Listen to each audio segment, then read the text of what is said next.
Determine f dash of x from first principles if f of x is minus 3x squared. Well, we can do this derivative really easily. It's one of the most basic kinds of derivatives for these functions of x to the power of something. But then we have to use the first principles method. What does that mean? Basically, we need to use a definition of derivative. So f dash of x is going to be equal to the limit as h approaches 0 of f of x plus h minus f of x by h. This is the definition of a derivative of a function f. And in this case, we can just substitute minus 3x squared into that. So f of x plus h over here is simply going to be x becomes x plus h. So over here also, it becomes the same thing. Minus 3 times x plus h the whole squared. So you replace x with this full thing here. So we get the limit as h approaches 0 of minus 3 times x plus h the whole squared, and then minus f of x, which is minus 3x squared. So minus of minus 3x squared divided by h.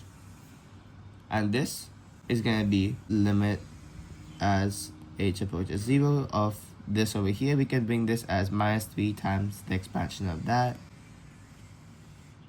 and then plus 3x squared after that, and divide by h.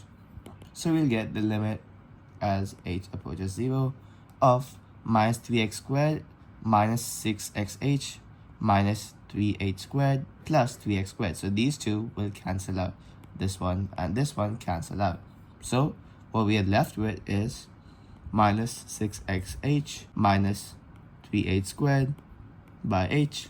And this over here can be written as limit as h approaches 0, factorizing an h out. So h times minus 6x minus 3h by h, and this cancels out. So that's the limit as h approaches 0 of minus 6x minus 3h. And in this case, there is no denominator now. So there's no denominator of h, which means we can just substitute h directly into this over here. So minus 3 times 0 becomes 0, so we're left with minus 6x. And that will be our answer.